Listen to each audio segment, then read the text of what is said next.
Welcome to M J shakes English academy. विद्यार्थी मित्रांनो, मागच्या लेक्चरमध्ये आपण एकूण 18 गोल्डन रूल्स ऑफ इंग्लिश ग्रामरचे नियम बघितलेत. या लेक्चरमध्ये आपण त्या पुढील नियम बघणार आहोत. तर चला बघूयात गोल्डन रूल्स ऑफ इंग्लिश ग्रामरचे पुढील नियम. आता रूल नंबर 19 आहे. यामध्ये बघा, रूल नंबर 19 काय म्हणतो, जे कार्य भूतकाळात सुरू होऊन अजूनही चालू आहे, म्हणजे वर्तमान काळात बोलताना चालू आहे, अशी क्रिया व्यक्त करण्यासाठी प्रेझेंट परफेक्ट कंटिन्युअस टेन्सचा वापर केला जातो. म्हणजे भूतकाळातून सुरू झालेली क्रिया ती वर्तमान काळात बोलता क्षणी अजूनही चालू आहे, अशा क्रियेचं वर्णन करण्यासाठी आपण चालू पूर्ण वर्तमान काळ अर्थात परफेक्ट कंटिन्युअस प्रेझेंट टेन्स वापरतो. तर या टेन्सची रचना कशी असते बघा, सब्जेक्ट असतो म्हणजे करता, नंतर हॅव बीन आणि हॅज बीन असतं, नंतर बिफोर असते. तर लक्षात घ्या, सब्जेक्ट जर आय, वी, यू, दे यापैकी जर असेल तर आपण काय घेणार, हॅव घेणार. सब्जेक्ट जर ही, शी, इट, राम, गोपाल, राधा, पेन यापैकी काय असेल तर आपण हॅज घेणार. म्हणजे इथे हॅव बीन हॅज बीन आहे, म्हणजे इथं काय येणार, हॅव बीन येणार, इथं काय येणार, हॅज बीन येणार. लक्षात घ्या, म्हणजे हॅव बीन कुठे, हॅज बीन कुठे, हा फंडा अगोदर आपण क्लिअर करूयात. लक्षात आलं, सब्जेक्ट यापैकी जर आला तर हॅव बीन येणार, सब्जेक्ट यापैकी जर काही आला तर हॅज बीन येणार, बरोबर आहे. त्यानंतर बिफोर म्हणजेच क्रियापदाचं आय एन जी रूप येणार. V1 प्लस आय एन जी यालाच काय म्हणतात, बिफोर. लक्षात घ्या, ठीक आहे. या पद्धतीने त्याची रचना आहे. मग हा पहिला नियम आहे आपला, की जे कार्य भूतकाळात म्हणजे एखादी क्रिया भूतकाळात सुरू होऊन वर्तमान काळातील बोलता क्षणी तिचं अस्तित्व आहे, अशी क्रिया व्यक्त करण्यासाठी चालू पूर्ण वर्तमान काळ वापरला जातो. चालू पूर्ण वर्तमान काळाचं सूत्र subject have been oblique has been plus V four अशी रचना आहे. आता हॅव बीन कुठे आणि हॅज बीन कुठे हे तुमच्या लक्षात आलं असेल तर आपण आता याच्यावर एरर्स बघूयात, कशा एरर्स येतात त्या आपण व्यक्त करूयात. आणखी याच्यामध्ये काय ॲडिशनल काय माहिती आहे ते बघूयात. याच्यामध्ये 2 टाईम एक्सप्रेशन असतात, म्हणजे वेळ दाखवणारे 2 टाईम एक्सप्रेशन असतात. याच्यामध्ये सिन्स असतो आणि फॉर असतो. आता सिन्स कुठे वापरला जातो, जिथे आपण वेळेची एक टोक दर्शवतो, म्हणजे पॉईंट दर्शवतो. म्हणजे क्रिया फक्त सुरू झाली असा जिथे निर्देश करायचा असतो तिथं आपण पॉईंट ऑफ टाईम म्हणजे सिन्स वापरतो. म्हणजे सिन्स मॉर्निंग, सिन्स आफ्टरनून किंवा noon, since night, since midnight, since yesterday, since 1 o'clock, since Monday, since 2013, since 10th of March, since last week, since last month, since independence, since stone age या पद्धतीचं time expression आपण वापरतो. म्हणजे सिन्सचं तुम्हाला लक्षात आलं का, फक्त ते क्रियेचं टोक दर्शवतं. म्हणजे या वेळेपासून, सकाळपासून, दुपारपासून, संध्याकाळपासून, मागच्या महिन्यापासून, मागच्या वर्षापासून, या काळापासून, त्या काळापासून, ह्या वेळेपासून, त्या वेळेपासून, एवढंच फक्त पॉईंट म्हणजे टोक दर्शवतो. आणि फॉर हा काय असतो, हा पिरियड ऑफ टाईम दाखवतो. म्हणजे घटना एकूण किती वेळ चालली तो घटनेचा कालक्रम दर्शवतो. त्याच्यात 2 मिनटं असतील, 2 सेकंद असतील, 2 तास असेल, 2 महिने असेल, 2 दिवस असतील, 2 रात्र असेल, व्हॉटएव्हर काही असेल, तो म्हणजे मोजलेली वेळ दर्शवतो, एकूण किती वेळ झाल्यात. फॉर हा कायसाठी आहे, पिरियड ऑफ टाईम म्हणजे क्रियेची एकूण वेळ. म्हणजे for 2 hours, for 2 days, for 2 weeks, for 2 months, for 2 years, for the last 5 years. लक्षात घ्या, म्हणजे याच्यात काय असतो, मोजलेली वेळ असते. याच्यात काय असते, मोजलेली वेळ असते. लक्षात घ्या, ठीक आहे. हा याचा फंडा आहे. म्हणजे सिन्स आणि फॉरचा वापर तुम्हाला कळाला असेल. आयोग काय करतो, सिन्सच्या जागी फॉर देतो, फॉरच्या जागी सिन्स देतो. लक्षात घ्या. आणि सिन्स आणि फॉरचं वैशिष्ट्य असं आहे की सिन्स आणि फॉर हा परफेक्ट टेन्स आणि परफेक्ट कंटिन्युअस टेन्समध्ये वापरला जातो. सिन्स आणि फॉर हा सिम्पल टेन्स आणि कंटिन्युअस टेन्समध्ये वापरला जात नाही. परत लक्षात घ्या, ॲज अ टाईम एक्सप्रेशन म्हणून सिन्स आणि फॉर कुठं वापरला जातो, ॲज अ टाईम एक्सप्रेशन म्हणून सिन्स आणि फॉर हा परफेक्ट कंटिन्युअस टेन्स आणि परफेक्ट टेन्समध्येच वापरला जातो. या उलट टाईम एक्सप्रेशन म्हणून सिन्स आणि फॉर सिम्पल टेन्स आणि कंटिन्युअस टेन्समध्ये वापरला जात नाही, याची नोंद घ्या. ठीक आहे. नेक्स्ट पुढे बघा. आता identify the incorrect sentence. Identify the incorrect sentence. आता याच्यामध्ये बघा, she has been working here since 2005. म्हणजे परफेक्ट कंटिन्युअस प्रेझेंट टेन्स आहे, has been plus I N G आहे, सिन्स 2005 म्हणजे हा पॉईंट ऑफ टाईम आहे. पॉईंट ऑफ टाईम म्हणजे हेच वाक्य काय आहे, हे वाक्य बरोबर आहे. ठीक आहे. दुसरं, she has been working here for 15 years. For 15 years हा पिरियड ऑफ टाईम आहे, बरोबर आहे, पिरियड ऑफ टाईम आहे, बरोबर आहे. त्याच्यानंतर हॅज बीन प्लस ING आहे, हे वाक्य देखील 100% बरोबर आहे. Period of time for 15 years. ठीक आहे, हे दोन वाक्य बरोबर आले. आपल्याला काय म्हटलं आहे, इनकरेक्ट सेंटेन्स कोणतं आहे, बरोबर. आता शी इज वर्किंग हिअर सिन्स 2005. आता इथपर्यंत बरोबर आहे, कुठपर्यंत, सिन्स 2005. पण मी तुम्हाला सांगितलं सिन्स आणि फॉरचा वापर ॲज अ टाईम एक्सप्रेशन म्हणून चालू वर्तमान काळात, चालू भूतकाळात, साध्या वर्तमान काळात, साध्या भूतकाळात केला जात नाही. लक्षात घ्या. म्हणजे याचा वापर ठरलेला आहे सिन्स आणि for as a time expression म्हणून पूर्ण काळ आणि चालू पूर्ण काळ या सेन्समध्येच तो येतो, बाकीच्या ठिकाणी तो येत नाही. बाकीच्या ठिकाणी जर तो आला तर ते वाक्य इनकरेक्ट असतं. म्हणजे दिलेल्या वाक्यामध्ये कोणतं, 3 नंबरचं वाक्य जे आहे ते इनकरेक्ट आहे. लक्षात आलं. सिन्स आणि फॉर हा टाईम एक्सप्रेशन वापरला जातो. सिन्स कशासाठी, फॉर कशासाठी, कोणत्या काळात वापरला जातो ते सुद्धा बघा. याच्यावर आयोगाने भरपूर प्रश्न विचारले आहेत म्हणजे एरर्सवर, तर ते आपण बघूयात. आता हा नियम तुम्हाला कळला असेल, एरर लक्षात आली असेल. आता पुढे बघूयात. Spot the error. The college is running a computer courses the college is running computer courses नाही येणार इथे, कारण कोर्सेस अनेक वचने. The college is running computer courses since 2007. Since 2007 मी तुम्हाला सांगितलं सिन्स आणि फॉर चालू वर्तमान काळात येत नाहीत. लक्षात घ्या, इथं चालू वर्तमान काळ दिला आहे. डन झाली तुमची एरर. द कॉलेज बरोबर आहे.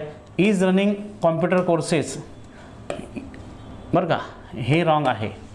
ठीक आहे, हे रॉंग आहे कारण सिन्स हा पॉईंट ऑफ टाईम इथे दर्शवला आहे. मग तिथं काय यायला पाहिजे, the college has been running computer courses. कसं यायला पाहिजे, the college has been running computer courses since 2007. म्हणजे 2007 पासून या कॉलेजमध्ये कॉम्प्युटर कोर्स चालवले जात आहेत, असा त्याचा अर्थ आहे. आलं का लक्षात.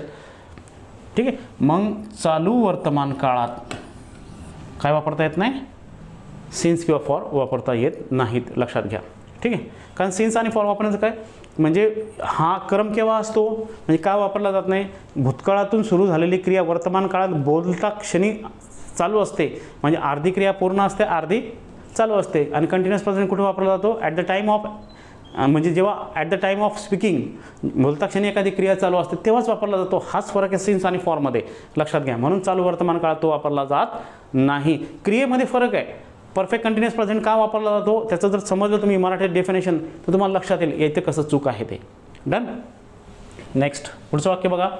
The families are living in Gulmohar Park for the last 2 decades. For the last 2 decades. बरोबर आहे. द फॅमिलीज बरोबर आहे. फॅमिली किंवा फॅमिलीज म्हणा, both are right. Distributive collective noun येतो. ठीक आहे. The families are living in Gulmohar Park for the last 2 decades. For the last 2 decades हा पिरियड ऑफ टाईम वापरला, बरोबर, गेल्या 2 दशकापासून, म्हणजे 20 वर्षापासून असा त्याचा अर्थ आहे. म्हणजे पिरियड ऑफ टाईम आला. पिरियड ऑफ टाईम हा चालू वर्तमान काळात येत नाही, म्हणजे हे वाक्य चुकलं. कुठे चुकलं आता लक्षात घ्या. The families are living in Gulmohar Park येथे चुकलेलं आहे. लक्षात घ्या. फॉर द लास्ट 2 decades हे बरोबर आहे. तर सगळ्यात महत्त्वाची गोष्ट काय मित्रांनो, की चालू वर्तमान काळात फॉर आणि सिन्सची फ्रेज येत नाही, कारण ते काय दर्शवतात, half action is completed, half action is steel going on अशी रचना असेल तिथं सिन्स आणि फॉर अशी रचना येते. मग तिथे येणार नाही. इथे काय येईल मग, the families have been living in Gulmohar Park for the last 2 years. इथे आर लिव्हिंगच्या ऐवजी काय येणार, हॅव बीन लिव्हिंग. काय येणार, हॅव बीन लिव्हिंग अशी रचना येणार. लक्षात घ्या. ठीक आहे. म्हणून इथे चुकलेलं आहे. म्हणजे तुम्हाला आता लक्षात येईल. आयोगाने पण याच्यावर भरपूर प्रश्न विचारलेले आहेत. लक्षात घ्या. Done. Next. Spot the error. She is working here since 1983. Since 1983 आणि इथे काय दिलेलं आहे आता बघा. तुमचं उत्तर तुम्हाला सापडेल. सिन्स आणि फॉर चालू वर्तमान काळात येत नाही. आलं तुमचं उत्तर, संपला विषय. चला पुढे. त्याच्यात आता वेळ आपण घालवायचा नाही जास्त. The Khanna means Khanna family. Khanna फॅमिलीतील सर्व सदस्य एखाद्या म्हणजे आडनावाच्या आधी जर द आर्टिकल असेल किंवा द खन्ना कंपनी असाही उल्लेख होत असेल तर आपण तिथे अनेक वचने असतात, ते लक्षात घ्या. ठीक आहे. The Khanna are living in this colony for the last 8 years. The Khanna are living येईल का हॅव बीन लिव्हिंग येईल. हॅव बीन लिव्हिंग का, कारण सिन्स आणि फॉर चालू वर्तमान काळात येत नाही. इथं काय येणार मग आर लिव्हिंगच्या ऐवजी हॅव बीन लिव्हिंग असं येईल. मग कुठे चुकलं आहे, येथे चुकलेलं आहे, लक्षात घ्या. बाकीचं बरोबर आहे. म्हणजे कसं आहे आपण ते फास्ट सोडवत असतो. का फास्ट सोडवत असतो, कारण आपल्या लक्षात येऊन जातं कुठे काय यायला पाहिजे ते. डन. नेक्स्ट पुढे. हां, he live in this house since 1990. आता इथे ही लिव्ह म्हणजे चुकीचंच क्रियापद दिलं. लिव्ज सिम्पल प्रेझेंट आलं असं लिव्ज.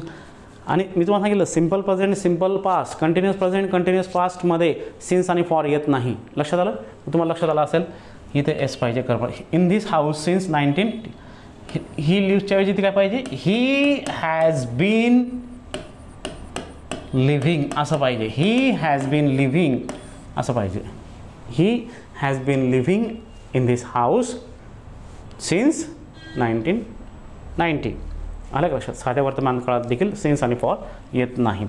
पुढे. The door bell is ringing for the past 10 minutes. गेल्या 10 मिनिटापासून दरवाजाची घंटी वाजत आहे.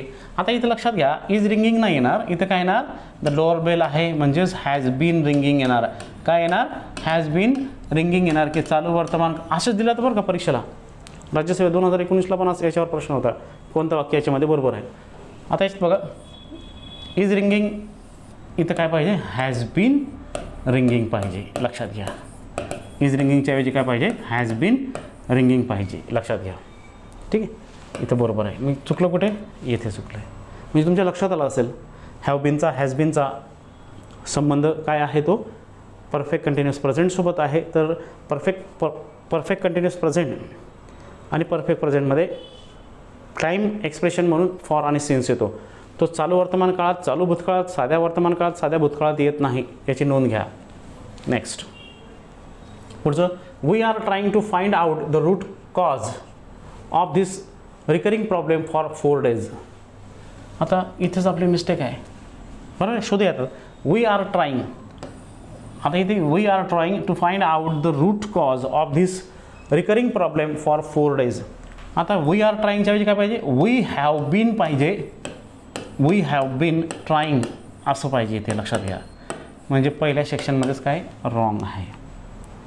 ठीक आहे. एरर वेगवेगळे असू शकतात. कधी एरर इथं काय फॉर 4 days, फॉर किंवा सिन्स 4 days असं येईल, तेही रॉंग होईल. आता नंबर्स ऑफ गोष्टी आहेत त्या एरर्समध्ये, ते बघूयात आपण. Next.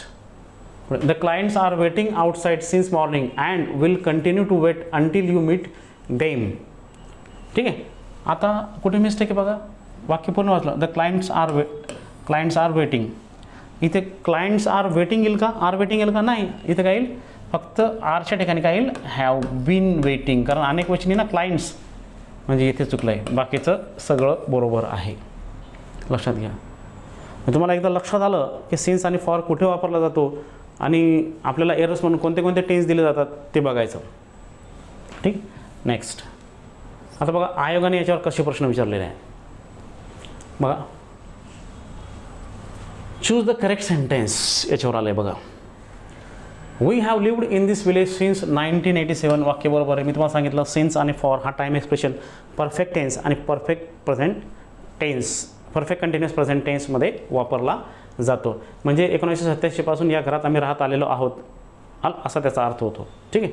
We have been living in the village since 1987 हे वाक्य देखील बरोबर आहे. ठीक आहे. त्याने काय विचारलं आहे, करेक्ट सेंटेन्स और सेंटेन्स विचारलं आहे. तिसरं वाक्य बघा. We are living in the village since 1987. सिन्सचा संबंध परफेक्ट टेन्स व परफेक्ट कंटिन्युअस टेन्सशी असतो, कंटिन्युअस टेन्सशी नसतो. हे चुकलं. बरोबर आहे. आता आपण याच्यावरच एक सगळे एक्झाम्पल्स बघितलीत. बरोबर आहे. तर यामध्ये बघा काय यायला पाहिजे, कोणतं चुकलं, सी चुकलं. मग सी उत्तर कुठे बघा, पहिलंच दिलेलं आहे सी ओनली. हे एक त्याचं उत्तर येईल सी ओनली. पहिलंच त्याचं उत्तर चुकलं, सी ओनली. ठीक आहे. नेक्स्ट पुढचं बघा. STI 2018. I am here since 1951. I am here simple present आहे हा. सिम्पल प्रेझेंट टेन्समध्ये सिन्स आणि फॉर येत नाही. मग तिथं काय पाहिजे, मग कोणत्या सेक्शनमध्ये मिस्टेक आहे, कोणत्या सेक्शनमध्ये मिस्टेक आहे, आय एम नाही पाहिजे तिथे, आय हॅव बीन असं पाहिजे तिथे. मग फर्स्ट सेक्शन काय रॉंग आहे. बरोबर आहे. मग फर्स्ट सेक्शन कुठे, आय एम. मग 3 उत्तर त्याचं येईल, बरोबर आहे की नाही. 3 मध्ये ना फर्स्ट ओनली, मग तिथे आय एमच्या ऐवजी काय पाहिजे, आय हॅव बीन पाहिजे. काय पाहिजे, आय हॅव बीन. लक्षात घ्या, जेव्हा वाक्यामध्ये सहाय्यकारी क्रियापद असतात म्हणजे एम इज टू बीची रूपं असतात, तेव्हा आपण बीन हे क्रियापदचं तिसरं रूप वापरतो. लक्षात घ्या, ठीक आहे. हां, the error occurs in the part of the sentence above is कुठे, ए ओनली, म्हणजे एकमध्ये आय एमच्या ऐवजी काय पाहिजे, हॅव बीन पाहिजे. ठीक आहे. नेक्स्ट हा पण प्रश्न बघा, STI 2018ला विचारला आहे. पुढे, choose the correct option to fill in the blank. My eyes are aching now because I digest since morning.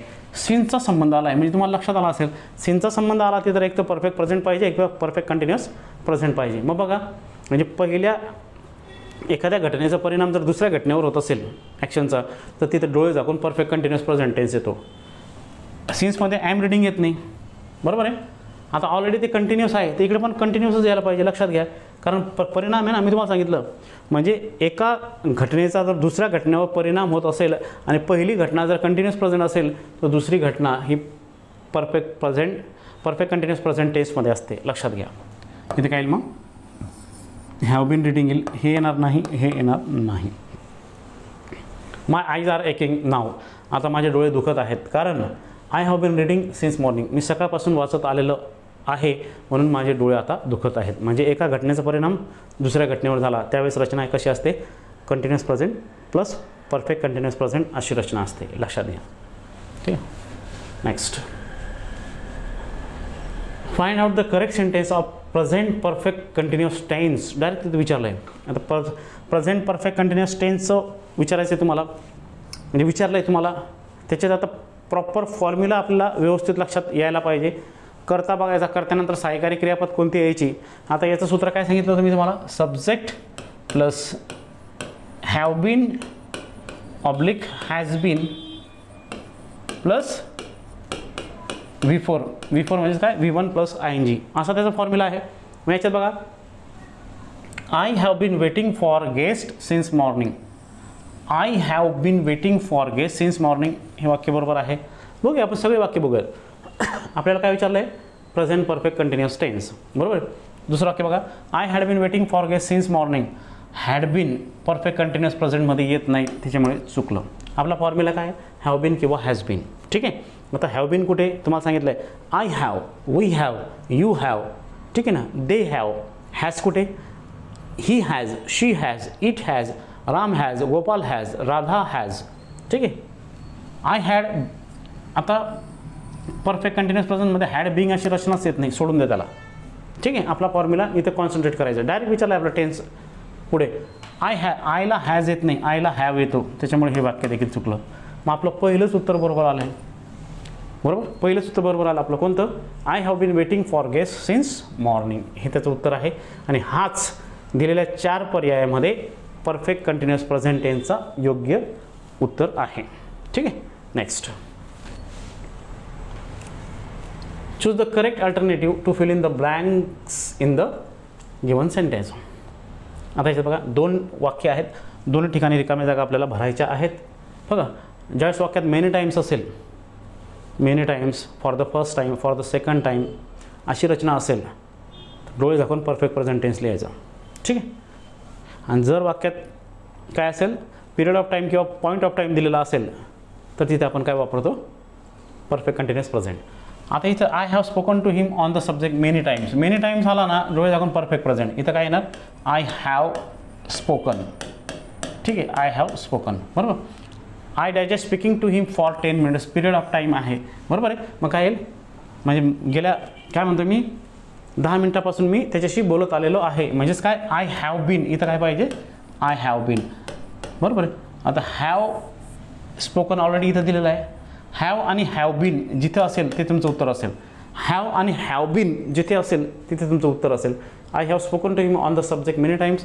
या विषयावर मी त्याच्याशी असंख्य वेळेस बोललेलो आहे, असेच अर्थ आहे. हॅव आणि हॅव बीन हे त्याचं उत्तर येईल. हे येणार नाही, हे येणार नाही, हे येणार नाही. लक्षात घ्या. म्हणजे हे टाईम्स एक्सप्रेशन असतात. लक्षात घ्या, टाईम एक्सप्रेशन्स. मेनी टाईम्स असेल, फॉर द फर्स्ट टाईम असेल, फॉर द सेकंड टाईम असेल, येट असेल, ऑलरेडी असेल, बरोबर. जस्ट असेल, रिसेंटली असेल, लेटली असेल, तर परफेक्ट प्रेझेंट टेन्समध्ये म्हणजे प्रेझेंट टेन्समध्ये त्या परफेक्ट प्रेझेंट टेन्समध्ये त्या गोष्टी येतात, लक्षात घ्या. ठीक आहे, याचं उत्तर काय येईल? 1 येईल. नेक्स्ट पुढे राज्यसेवा 2016ला प्रश्न आहे बघा. Which of the following sentence is correct, म्हणजे कोणतं वाक्य करेक्ट आहे ते. ठीक आहे, पुढे बघा. They have been married for 5 years. They have been married for 5 years, म्हणजे त्यांना लग्न करून 5 वर्ष झालेली आहेत, असा त्याचा अर्थ आहे. हे पहिलं वाक्य बरोबर आहे. ठीक आहे, they have been marrying for 5 years. आता परफेक्ट कंटिन्युअस प्रेझेंट अर्धी ॲक्शन पूर्ण असते, अर्धी अपूर्ण असते, अशी रचना येईल का? नाही येणार, बरोबर आहे. They have been married since 5 years. They have been married अशी रचना नाही येणार. ठीक आहे, त्याच्यामुळे ते, आणि सिन्ससोबत पिरियड ऑफ टाईम येत नाही, सिन्ससोबत काय येतो? पॉईंट ऑफ टाईम येतो, म्हणून हे वाक्य चुकलं. पुढे they are married for 5 years. फॉरची रचना सिम्पल प्रेझेंटमध्ये येत नाही, पॅसिव्ह वाक्य आहे ते, म्हणून चुकलं. म्हणजे बाकीचे कसे चुकले त्याकडे लक्ष द्या.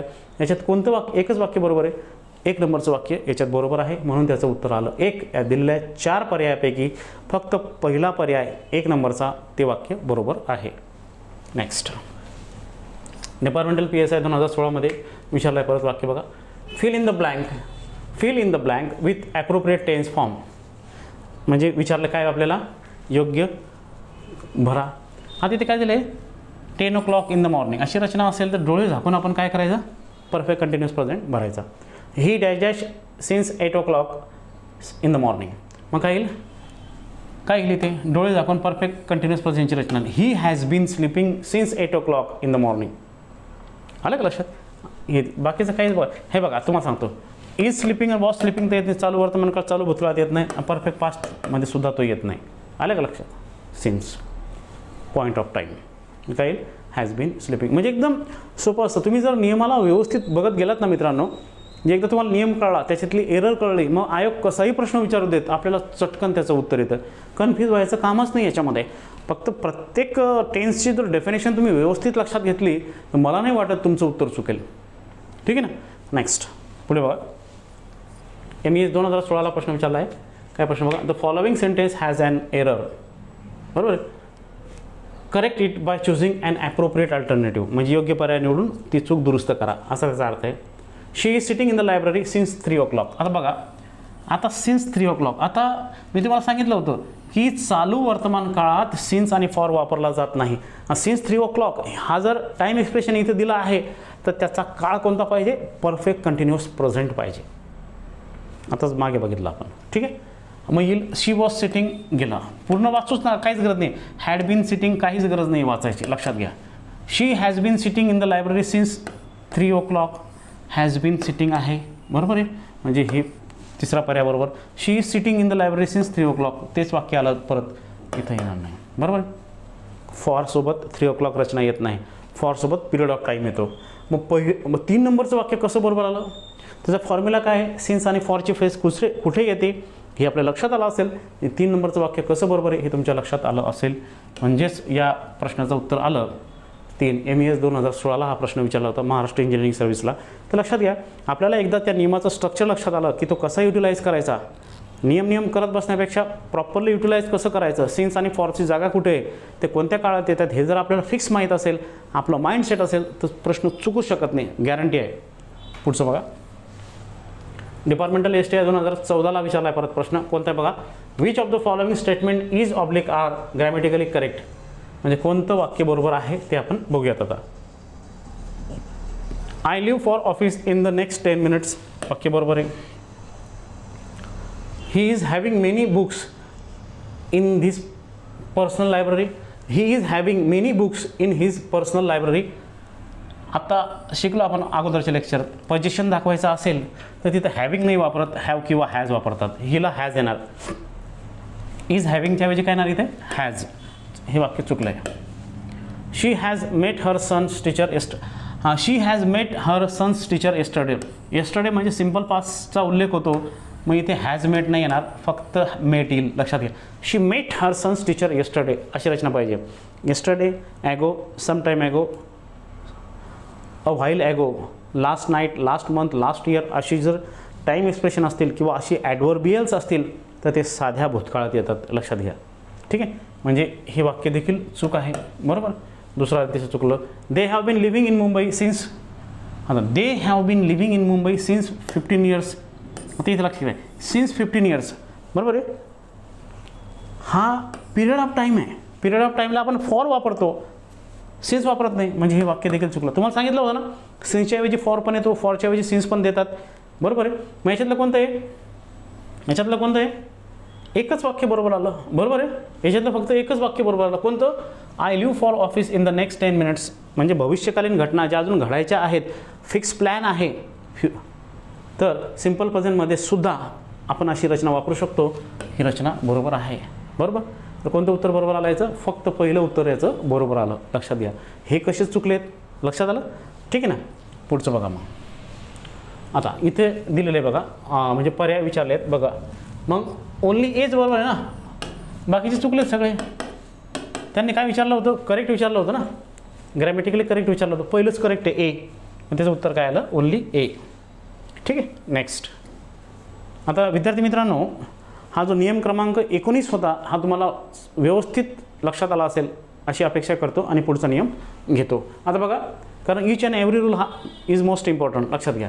रूल नंबर 20, हे काय शब्द बघा, enjoy, excuse, finish, mind, prevent, deny, detest, delay, avoid, forgive, postpone, dislike, worth, admit, resent, evade, can't help, can't stand, it is no use, it is no good इत्यादी क्रियापदानंतर जर दुसरे क्रियापद येत असेल तर ते कोणत्या फॉर्ममध्ये येईल, कोणत्या फॉर्ममध्ये येईल, ते जिरंड फॉर्ममध्ये येईल, म्हणजे ING फॉर्ममध्ये येईल. तुम्हाला ऑलरेडी सांगितलं जिरंड म्हणजे काय, जेव्हा क्रियापदाला ING लागतो, जेव्हा क्रियापदाला ING लागतो आणि तो वाक्यात जर नामाचं काम करत असेल, कशाचं, नामाचं काम करत असेल, तर तो काय असतो, जिरंड असतो, लक्षात घ्या.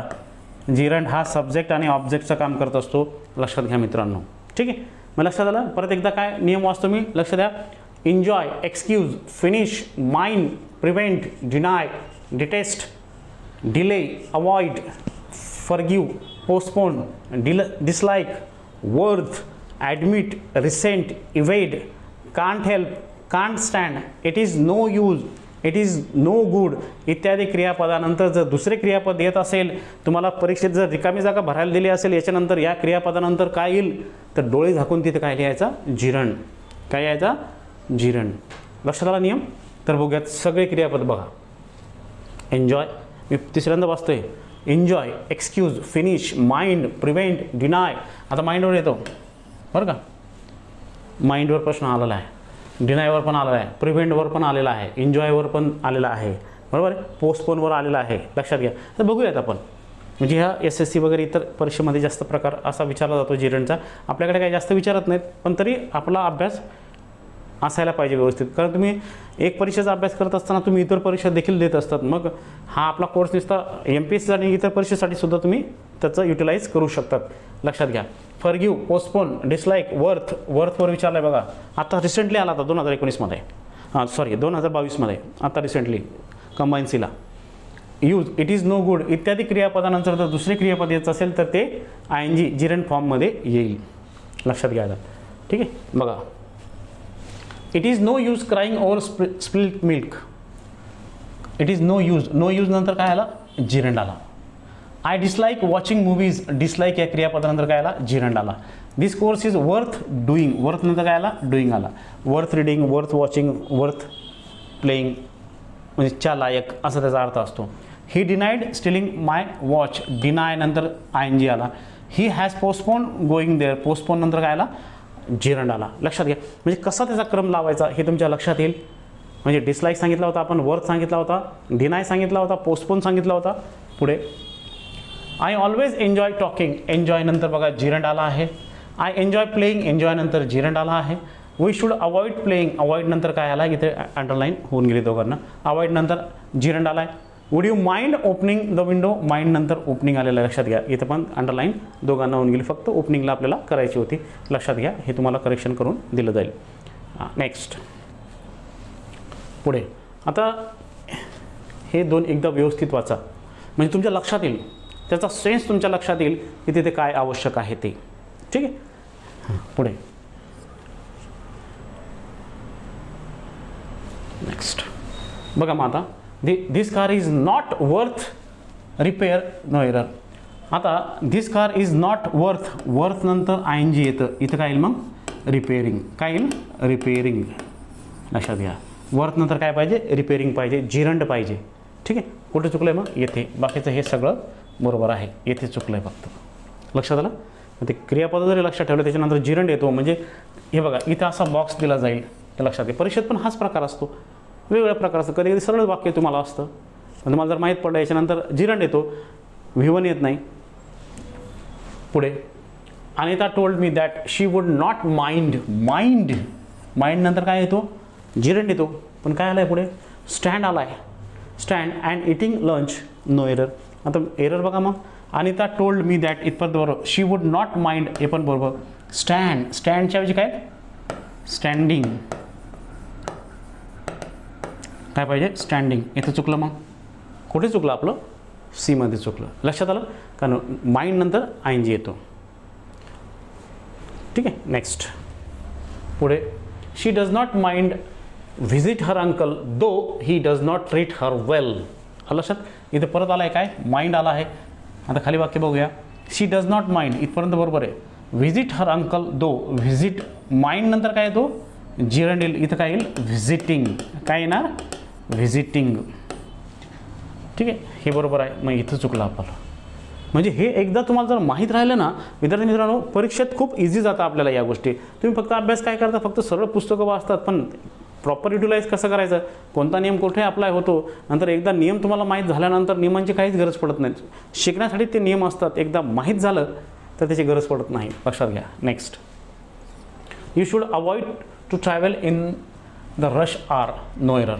आता बघा, वी शुड अवॉइड नंतर काय येतो जिरंड येतो, परंतु इथे काय इन्फिनिटिव्ह आला आहे, मग इथे काय पाहिजे ट्रॅव्हलिंग, काय पाहिजे ट्रॅव्हलिंग पाहिजे. लक्षात घ्या. ठीक आहे, travelling in the rush hour हे बरोबर आहे, येथे चुकलं आहे. इथे क्रियापद जर तुम्ही लक्षात ठेवलं त्याच्यानंतर काय येणार ते लक्षात घ्या. पुढे it is no use to cry over your loss now, no error. It is no use बरोबर आहे, नो यूज नंतर काय येतो जिरंड येतो. टू क्रायच्या ऐवजी येथे काय पाहिजे क्राईंग पाहिजे, म्हणजेच हा सेक्शन चुकला. बरोबर, क्राय नंतर नो यूज नंतर किंवा इट इज नो यूज नंतर काय येतो जिरंड येतो. तिथं टू क्राय या इन्फिनिटिव्ह ऐवजी काय पाहिजे क्राईंग हा जिरंड पाहिजे. लक्षात घ्या. नेक्स्ट पुढे another baffling change that I notice in him nowadays is that he avoids to speak me, no error. Another baffling change हे बरोबर आहे. That I notice in him nowadays हे बरोबर आहे. Is that he avoids to speak me, avoid नंतर gerund येतो. काय पाहिजे मग टू स्पीकच्या ऐवजी स्पीकिंग पाहिजे. टू स्पीकच्या ऐवजी काय पाहिजे स्पीकिंग पाहिजे. हा जो सेक्शन आहे अवॉइड्स स्पीकिंग पाहिजे तिथे मी, म्हणजे हा सेक्शन चुकला. लक्षात आलं. येस, वाक्य किती मोठं राहू देत काहीच फरक पडत नाही, पण आपल्याला जर फिक्स माहीत असेल येथे काय येईल तर आपलं वाक्य चुकत नाही. पुढे children enjoy listening to ghost stories especially on Halloween night, no error. Children enjoy बघा, आता यामध्ये तुम्हाला वाटतं का पहा बरं, एन्जॉय नंतर काय येतं जिरंड आलेला आहे. बरोबर, ghost stories especially on Halloween night, no error. आता इथे नो एरर आहे, कारण आपला प्रश्न कशावर होता एन्जॉय नंतर काय येतो जिरंड येतो, तो आलेला आहे, मग एरर नाहीच याच्यामध्ये, खाली मग नो एरर. लक्षात घ्या. He denied to have been there, no error. आता डिनाय नंतर काय येतो जिरंड येतो. लक्षात घ्या. ही डिनाईड टू हॅव, आता डिनाय नंतर काय येतो जिरंड येतो. हा टू हॅव म्हटला आता हा इन्फिनिटिव्ह आहे, मग इथे काय येईल हॅविंग, इथे काय येईल हॅविंग, हा काय झाला हा झाला जिरंड. ठीक आहे, टू हॅव म्हटला तर हा इन्फिनिटिव्ह आहे, तिथे आपल्याला काय पाहिजे हॅविंग. ठीक आहे, मग इथंच चुकलं आहे, बाकीचं सगळं बरोबर आहे. लक्षात घ्या. किती वाक्य राहू देत किती मोठं राहू देत, एकदा तुम्हाला जर स्ट्रक्चर माहीत पडलं की कुठे काय यायला पाहिजे तुम्ही इमिजिएट तुम्हाला ते सापडतं. नेक्स्ट, आता बघा परीक्षेत कसं विचारलं आहे प्रश्न. आता ते जर तुम्हाला कळलं तर परीक्षेत विचारलेला प्रश्न इझी तुम्हाला सोडवता येतो ना. सो डोंट वरी. मग I don't mind dash dash with the cooking but I won't wash the dishes. आता माइंड नंतर काय येतो, जिरंड येतो, बरोबर ना. I don't mind helping with the cooking but I won't wash the dishes. I don't mind helping with the cooking, बरोबर आहे. Helping इथं काय येईल उत्तर, 4 उत्तर येईल. ठीक आहे, हे त्याचं उत्तर येईल. Next, identify the incorrect sentence from the following. हा जरा वेगळा प्रश्न आहे. Identify the incorrect sentence from the following. I take pride to serve. Pride नंतर देखील जिरंड येतो किंवा प्रेपोजिशन प्लस जिरंड येतो. इथं असं यायला पाहिजे, I take pride in serving. In serving पुढे आहे हा नियम. इन टू सर्वच्या काय पाहिजे, इन सर्विंग असं पाहिजे. He is addicted to. Addicted to अशी जर फ्रेज असेल तर त्यानंतर नेहमी जिरंड येतो. स्मोकच्या ऐवजी काय पाहिजे, स्मोकिंग पाहिजे. म्हणजे इनकरेक्ट सांगितलं त्याने, पहिलं पण चुकलं, दुसरं पण चुकलं, बरोबर.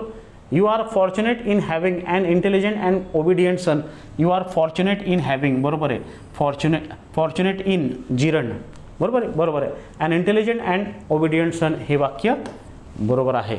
म्हणजे याच्यात काय सांगितलं नाही, इनकरेक्ट सेंटेन्स काय सांगितलं, ए आणि बी इनकरेक्ट आहेत. ए आणि बी काय इनकरेक्ट आहेत. मग त्याचं उत्तर काय आलं, 4. असं झालं, त्याचं उत्तर आलं 4. विद्यार्थी मित्रांनो, कसंही असू देत, एकदा जर तुम्हाला माहीत पडलं ना, हा थोडा प्रश्न हटके होता. पुढे 65 ते 70 किंवा 70 ते 75 हे जे नियम येतील त्यात हे सगळं डिटेलमध्ये आहे. झालं, पुढचं बघा मग आता. नेक्स्ट, PSI 2017ला प्रश्न आला परत बघा. You are prohibited to smoke here, no error. You are prohibited to smoke here. Prohibit नंतर देखील काय येतो, जिरंड येतो. जिरंड येतो, बरोबर आहे. आता इथं काय विचारलं आहे, spot the error in the above sentence. If no error say no error, that's it. आता याच्यात बघा कुठे एरर आहे, ए नंतर बी मध्ये एरर आहे. टू स्मोकच्या ऐवजी काय पाहिजे, स्मोकिंग पाहिजे. मग ओनली टू, इथं काय पाहिजे, स्मोकिंग पाहिजे. प्रोहिबिट नंतर सुद्धा जिरंड येतो, लक्षात घ्या. Done. Next, avoid making joke of people, no error. आता याच्यात बघा मेकिंग जोक्स असं येईल ते रचना. अवॉइड नंतर काय येतो, अवॉइड नंतर जिरंड येतो, बरोबर आहे ना. अवॉइड मेकिंग जोक्स असं पाहिजे तिथे, किंवा क्रॅकिंग जोक्स असं चाललं तरी चालेल. मग इथं बी मध्ये मिस्टेक आहे बघा. ठीक आहे, बी सेक्शनमध्ये मिस्टेक आहे, लक्षात घ्या. जोक्स पाहिजे तिथे. अवॉइड मेकिंग जोक्स म्हणजे लोकांच्या टिंगला करणं टाळा असा त्याचा अर्थ आहे. मग तिथं काय बी मध्ये आहे, जोक्स पाहिजे तिथे. ठीक आहे, अवॉइड नंतर ING येतो, बरोबर आहे, जिरंड येतो, ते बरोबर आहे. ठीक आहे, बी मध्ये फक्त जोकच्या ऐवजी काय पाहिजे, जोक्स पाहिजे, तेवढं लक्षात घ्या.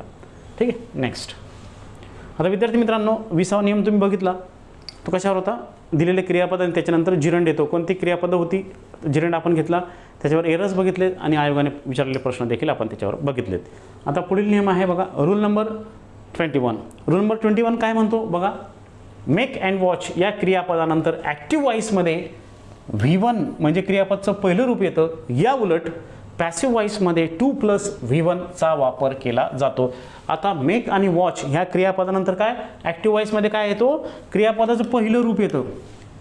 कशामध्ये, ॲक्टिव्ह व्हॉईसमध्ये. आणि पॅसिव्ह व्हॉईसमध्ये काय येतं, 2 + V1 येतो, लक्षात घ्या. ॲक्टिव्ह व्हॉईस पॅसिव्ह व्हॉईसमध्ये फरक समजूया. ॲक्टिव्ह व्हॉईस म्हणजे काय, कर्तरी प्रयोग, कर्त्यानुसार क्रियेला प्राधान्य दिलं जातं. पॅसिव्ह व्हॉईस म्हणजे काय, कर्मणी प्रयोग, ऑब्जेक्टला प्राधान्य दिलं जातं, कर्माला. हा बघा, I made the student write and essay. I made the student write and essay. इथं लक्ष द्या. V1 आला का, V1 आला का, येस, V1 आला. ठीक आहे, बघा हा काय झाला, हा काय झाला, ॲक्टिव्ह व्हॉईस झाला. ॲक्टिव्ह व्हॉईसमध्ये काय सांगितलं आहे, V1 सांगितलं आहे. पॅसिव्ह व्हॉईसमध्ये काय सांगितलं आहे, 2 + V1 सांगितलं आहे. ठीक आहे. आता पॅसिव्ह हा इथंच झाला. I made the student write and essay. I made the student write and essay हा ॲक्टिव्ह झाला, त्याच्यात V1 आला, बरोबर. द स्टुडंट वॉज मेड, इथे ई पाहिजे. हां, the student was made to write and essay. इथं काय आला, टू राईट आला पॅसिव्ह व्हॉईसमध्ये, बरोबर आहे. 2 + V1 आला, बरोबर.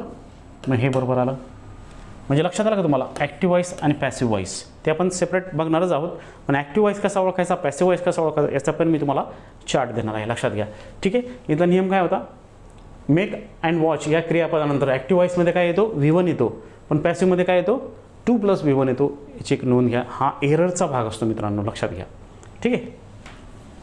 पुढे I watched her start the car, I watched her start the car, active voice. बरोबर, ॲक्टिव्ह वॉईस V1 आला का, लक्षात घ्या. परत परत मी तुम्हाला तिथे सिम्बॉल दाखवतोय. She was watch to start the car by me, आला का, 2 + V1 आला का, 2 + V1 आला का. ठीक आहे. म्हणजे हा पॅसिव्ह वॉईस. बरोबर, वॉच आणि मेक ॲक्टिव्ह वॉईसमध्ये असताना V1 घेणार आणि पॅसिव्ह वॉईसमध्ये असताना 2 + V1 घेणार, म्हणजे इन्फिनिटिव्ह घेणार, लक्षात घ्या. डन. पुढे the made servant was made food on time. आता इथे काय, इथे दिलं पॅसिव्ह वॉईस आहे, बरोबर आहे. तर इथे काय येणार, जर ते पॅसिव्ह असेल, बरोबर आहे, टू बीच्या रूपानंतर, टू बीचं रूप am is are was were नंतर जर V3 असेल तर तो पॅसिव्ह वॉईस असतो. Am is are was were नंतर बिंग + V3 असेल तो पॅसिव्ह वॉईस असतो. हॅव हॅज हॅड नंतर बीन + V3 असेल तो पॅसिव्ह वॉईस असतो. शाल should will would can could may might must need not dare not ought to use to नंतर बी + V3 असेल तर तो पॅसिव्ह वॉईस असतो.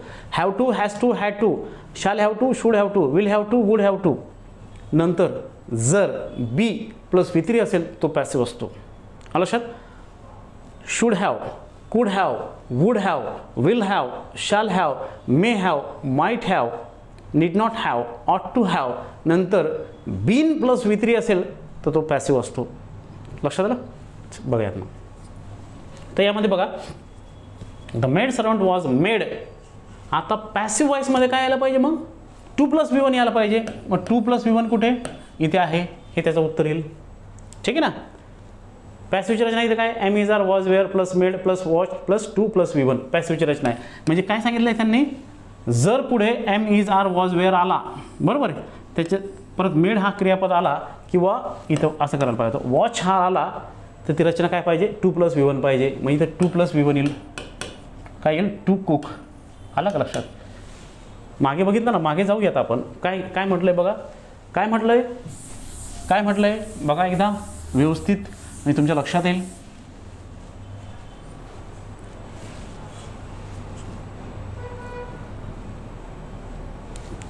नेक्स्ट,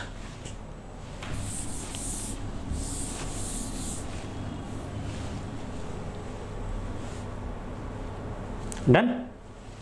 चलो फिर आगे. स्पॉट द एरर बघा मग याच्यात. We watch the man to disappear in to the forest. No error. We watch the man. Active voice आहे का पॅसिव्ह येते बघा अगोदर. ॲक्टिव्ह वॉईस आहे की पॅसिव्ह येतो बघा. ॲक्टिव्ह वॉईस आहे. ॲक्टिव्ह वॉईसमध्ये V1 येतो. इथं लक्ष द्या, तुम्हाला असं कळणार नाही ते, बरोबर आहे. वॉच आणि मेक ही दोन क्रियापदे जेव्हा ॲक्टिव्ह वॉईसमध्ये येतात तेव्हा ते क्रियापदचं V1 म्हणजे पहिलं रूप घेतात. या उलट वॉच आणि मेक ही दोन क्रियापदे जेव्हा पॅसिव्ह वॉईसमध्ये येतात तेव्हा ते 2 + V1 म्हणजेच इन्फिनिटिव्ह घेतात. तर हे दिलेलं वाक्य ॲक्टिव्ह वॉईसचं आहे. मग इथं काय यायला पाहिजे बघा बरं, काय यायला पाहिजे. आता मिस्टेक कुठे बघूयात आपण. वी वॉच द मॅन हे बरोबर आहे.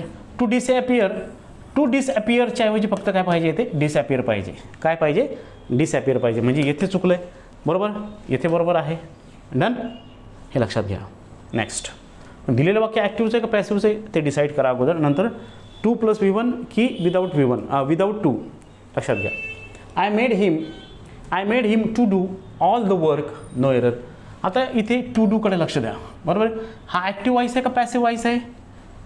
Am is are was were + V3 अशी रचना असेल तर तो पॅसिव्ह वॉईस.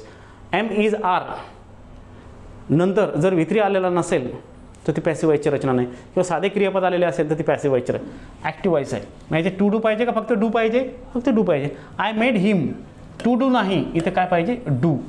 हे बरोबर आहे, हे बरोबर आहे, येथे चुकलं आहे. ॲक्टिव्ह वॉईसमध्ये V1 येतो, पॅसिव्ह वॉईसमध्ये 2 + V1 येतो. नोंद घ्या.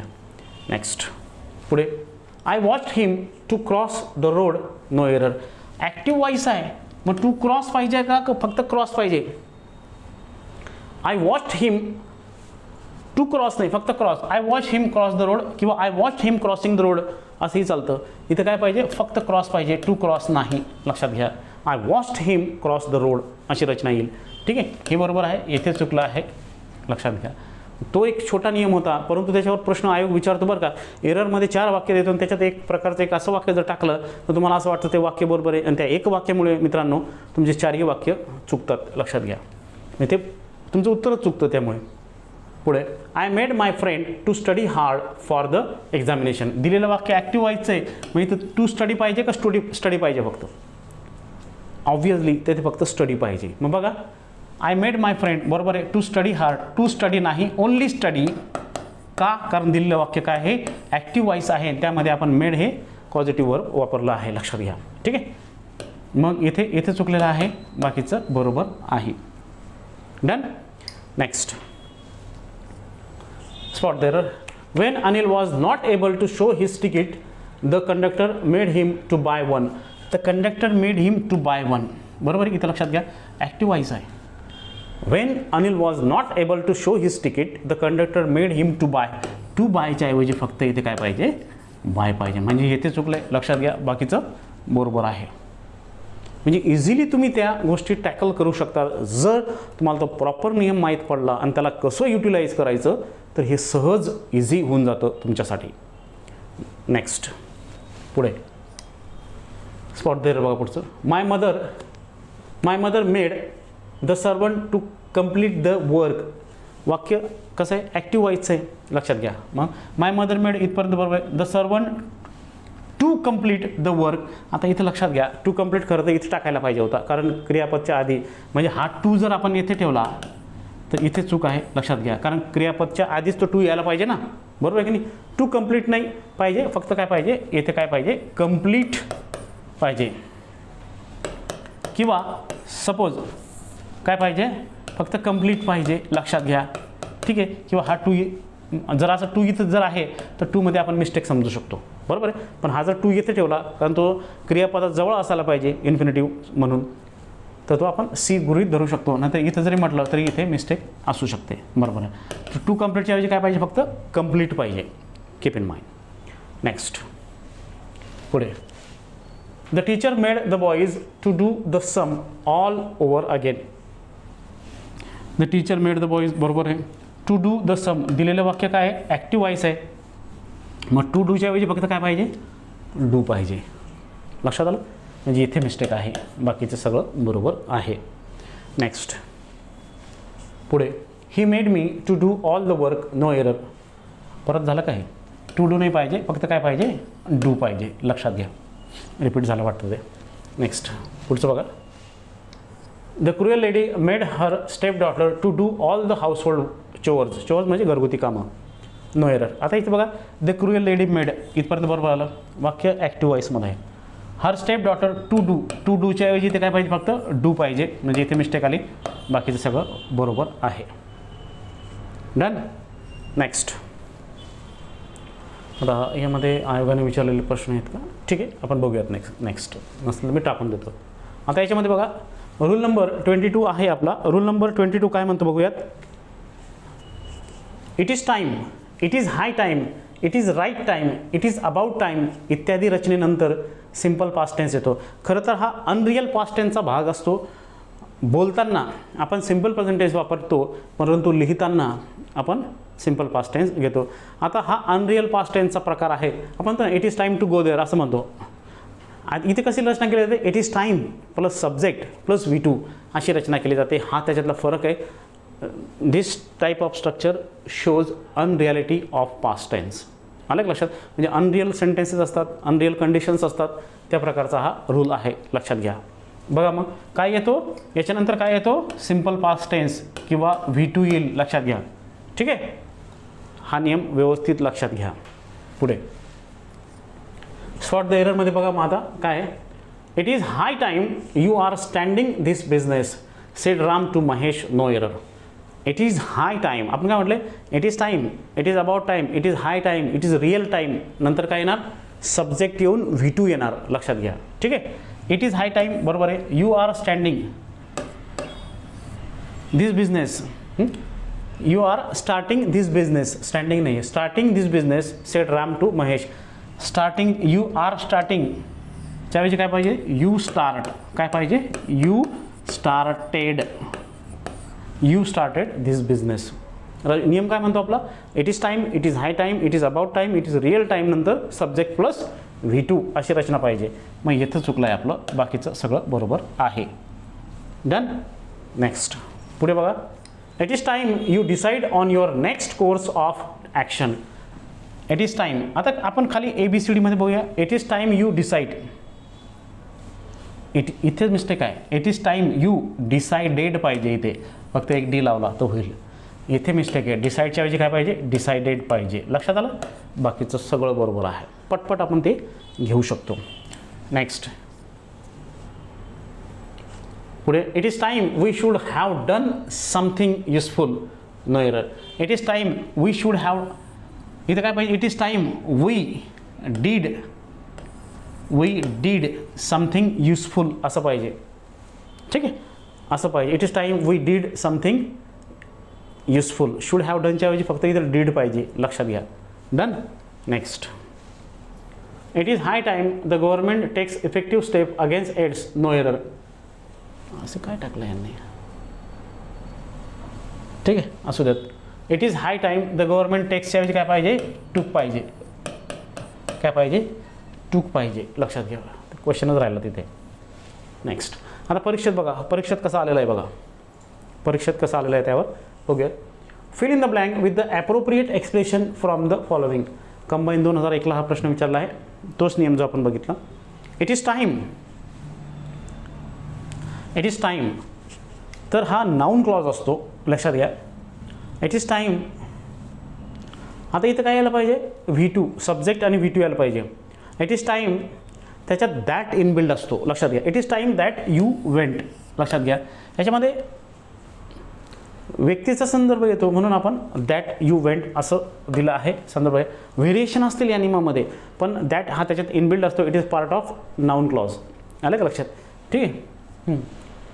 झालं, हे त्याचं उत्तर आलं 4. Next.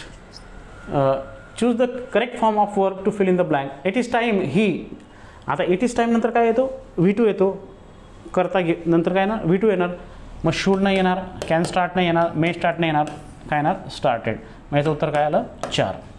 It is time he started earning his on living.